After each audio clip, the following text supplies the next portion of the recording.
On va continuer à prendre de la hauteur avec vous, Gérard Maui. Bonsoir. Merci d'être avec nous. Vous êtes l'auteur de ce livre, Décollage pour l'innovation, aux éditions du Cherche Midi, où vous dirigez d'ailleurs la collection Ciel du Monde. À quoi ressemblera le ciel en 2050? Pour tenter de répondre à la question et d'y voir plus clair, si je puis dire, l'Europe a lancé le projet Clean Sky, ciel propre. En quoi est-ce que cela consiste? Alors, Clean Sky, c'est le plus vaste programme de recherche aéronautique européen, et même au monde dans sa conception, dans sa structure.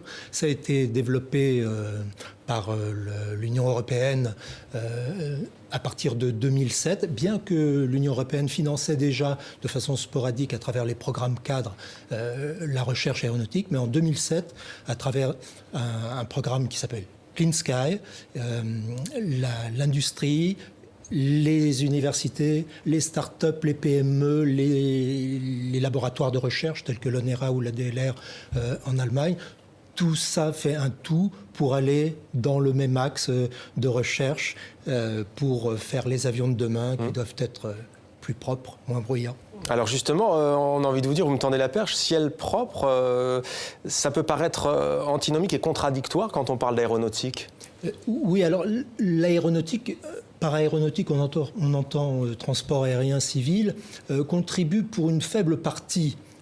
Pour 3% seulement des activités humaines sont dues au transport aérien civil. Mais le problème, c'est que ce transport aérien se développe extrêmement rapidement, 5% par an. Ça veut dire qu'en 2030, le nombre de passagers aura doublé. Donc, il y aura plus d'avions et il y a un problème, d'environnement, parce qu'il faut que ces avions soient moins polluants, moins bruyants et obéissent à des règles de fabrication très strictes en termes de cycle de vie normalement. Il y a donc des enjeux environnementaux, sociaux, économiques également et scientifiques?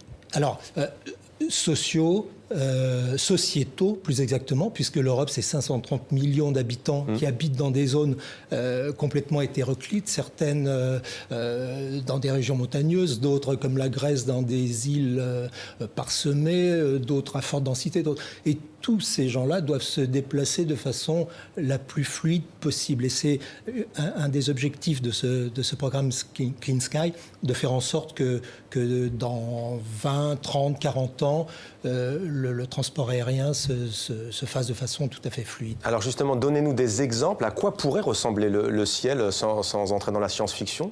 Alors, sans entrer dans la science-fiction, vous savez, la forme d'un avion évolue très peu quand on regarde les avions d'il y a 40 ans, 50 ans.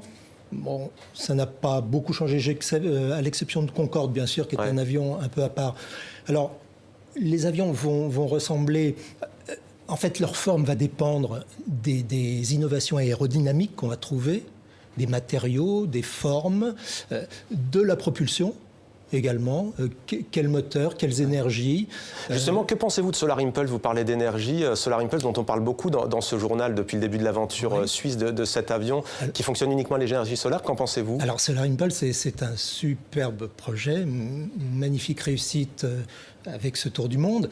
Le problème des panneaux solaires, pour l'instant, c'est le problème de la propulsion d'une grosse charge. Pour l'instant, ça transporte un pilote et la structure de l'avion. Maintenant, il est évident que dans les années qui viennent, le Solar Impulse va apporter énormément dans cet axe de recherche. On sait qu'il y a une vraie bataille autour de la conquête spatiale. Il y a d'ailleurs des pays qui montent en puissance, comme la Chine ou l'Inde, pour ne citer qu'eux. Qu'en est-il justement du ciel? Vous disiez tout à l'heure que l'Europe était à l'avant-garde depuis près de 10 ans maintenant avec ce projet. Qu'en est-il? Qui sont les autres gros acteurs de ce secteur? Alors, dans le secteur, jusqu'à présent, il y avait cette dualité Europe-États-Unis, bien sûr, on connaît. Aujourd'hui, il y a des pays émergents qui, dans le transport aérien civil, vont avoir leur mot à dire. C'est la Russie, c'est la Chine, c'est l'Inde, c'est le Brésil. Merci beaucoup d'avoir répondu à nos questions, Gérard Maui. Décollage pour l'innovation, Clean Sky, la recherche aéronautique européenne, préface signée Pascal Lamy. C'est des éditions du Cherche Midi, dont je rappelle, vous dirigez la collection Ciel du Monde. Entre ciel et mer, il n'y a parfois qu'un pas. On va en parler dans la deuxième partie de 64 minutes, avec un livre passionnant de François Bellec, Amiral, qui s'apprête à nous rejoindre. Vous découvrirez de superbes photos sur l'histoire de la navigation des siècles et des siècles en arrière. Mais tout de suite, c'est d'abord le journal de l'économie présenté par Marian Nagusevski, qui d'ailleurs nous parle de Boeing et d'Airbus qui achètent beaucoup d'avions à l'Iran. Regardez.